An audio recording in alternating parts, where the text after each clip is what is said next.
দেশের বিনোদন অঙ্গনের সবচেয়ে মর্যাদাপূর্ণ ও প্রতীক্ষিত আয়োজনগুলোর একটি মেরিল প্রথম আলো পুরস্কার 2025 জমকুলো আয়োজনের মধ্য দিয়ে অনুষ্ঠিত হয়েছে। শুক্রবার সন্ধ্যায় রাজধানীর বাংলাদেশ চীন মৈত্রী আন্তর্জাতিক সম্মেলন কেন্দ্রে বসে তারকাখচিত এই বর্ণিল আসর চলচ্চিত্র, নাটক, সঙ্গীত ও বিনোদন জগতের তারকাদের উপস্থিতিতে পুরো অনুষ্ঠানস্থল যেন রূপ নেয় উৎসবমুখর এক মিলন মেলায়। এবার ছিল আয়োজনটির ২৭তম আসর।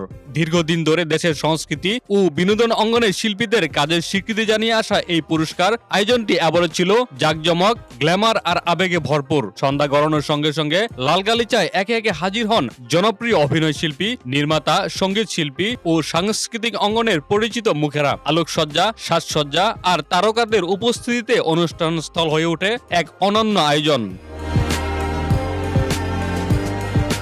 অনুষ্ঠানটির উপস্থাপনায় ছিলেন জনপ্রিয় দুই অভিনয় শিল্পী আফরান নিশু ও মেহজাবিন চৌধুরী। তাদের সাবলীল, প্রাণবন্ত এবং বুদ্ধিদীপ্ত উপস্থাপনা পুরো অনুষ্ঠানকে আরো আকর্ষণীয় করে তোলে। দর্শক শ্রোতাদের সঙ্গে তাদের সহজ যোগাযোগ এবং মঞ্চে স্বতঃস্ফূর্ত রসায়ন পুরো আয়োজনে বাড়তি প্রাণ যোগ করে। এবারের আসরে 8টি জনপ্রিয় ক্যাটাগরিতে 32 জন এবং 12টি সমালোচক ক্যাটাগরিতে 36 জন শিল্পী মনোনয়ন পান।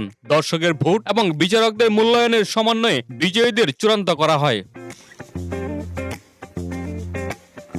এবছর দর্শকপ্রিয়তা ও অভিনয় দক্ষতার স্বীকৃতি স্বরূপ সেরা অভিনেতার পুরস্কার জিতে নেন আফরান নিশু। অন্যদিকে সেরা অভিনেত্রীর সম্মাননা অর্জন করেন তমা মির্জা। নতুন প্রজন্মের অভিনয় শিল্পীদের মধ্যে সেরা নবীন শিল্পীর পুরস্কার পান শাম্মী ইসলাম নীলা। পুরস্কার ঘোষণার প্রতিটি মুহূর্ত ছিল দর্শকদের উচ্ছ্বাস, করতালি আর শিল্পীদের আবেগ ঘন প্রতিক্রিয়া। বিজয়ীরা মঞ্চে উঠে সম্মাননা গ্রহণের সময় তাদের অনুভূতি প্রকাশ করেন এবং সহকর্মী, দর্শক ও শুভাকাঙ্ক্ষীদের প্রতি কৃতজ্ঞতা জানান।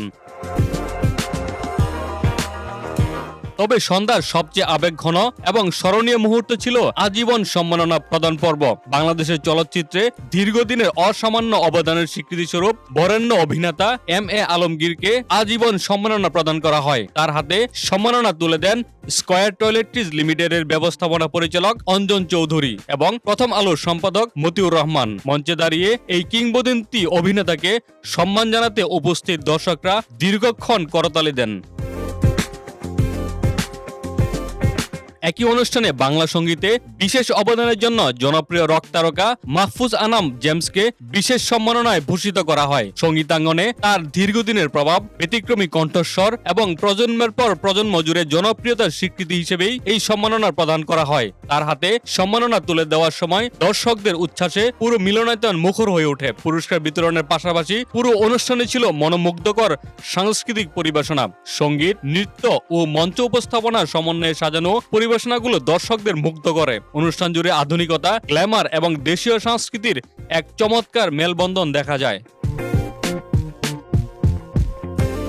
অনুষ্ঠানে বক্তব্য দিতে গিয়ে স্কয়ার টয়লেট্রিজ লিমিটেডের প্রধান নির্বাহী কর্মকর্তা মালিক মোহাম্মদ সাইদ বলেন, এই আয়োজন কেবল পুরস্কার প্রদান অনুষ্ঠান নয়, এটি দেশের সৃজনশীল মানুষদের কাজের স্বীকৃতি দেওয়ার একটি গুরুত্বপূর্ণ প্ল্যাটফর্ম। তিনি বলেন, শিল্প সংস্কৃতির মানুষদের সম্মান জানানো মানে দেশের সৃজনশীল শক্তিকে অনুপ্রাণিত করা। 1999 সালে যাত্রা শুরু করা মেরিল প্রথম আলো পুরস্কার আজ দেশের বিনোদন অঙ্গনের অন্যতম মর্যাদাপূর্ণ স্বীকৃতি হিসেবে প্রতিষ্ঠিত। 2 দশকের বেশি সময় ধরে এই আয়োজন চলচ্চিত্র, নাটক, টেলিভিশন ও সঙ্গীত অঙ্গনের গুণী শিল্পীদের সম্মানিত করে আসছে। মেরিল ও প্রথম আলোর যৌথ এই উদ্যোগ শুধু শিল্পীদের স্বীকৃতি দেয় না, বরং দেশের সাংস্কৃতিক অঙ্গনকে এগিয়ে নেওয়ার ক্ষেত্রেও গুরুত্বপূর্ণ ভূমিকা রাখছে। সব মিলিয়ে মেরিল প্রথম আলো পুরস্কার 2025 ছিল গ্ল্যামার, আবেগ, সম্মাননা এবং তারকাখচিত এক অনন্য আয়োজন, যেখানে সাফল্য, সৃজনশীলতা এবং শিল্পের জয়গান একসঙ্গে ধ্বনিত হয়েছে।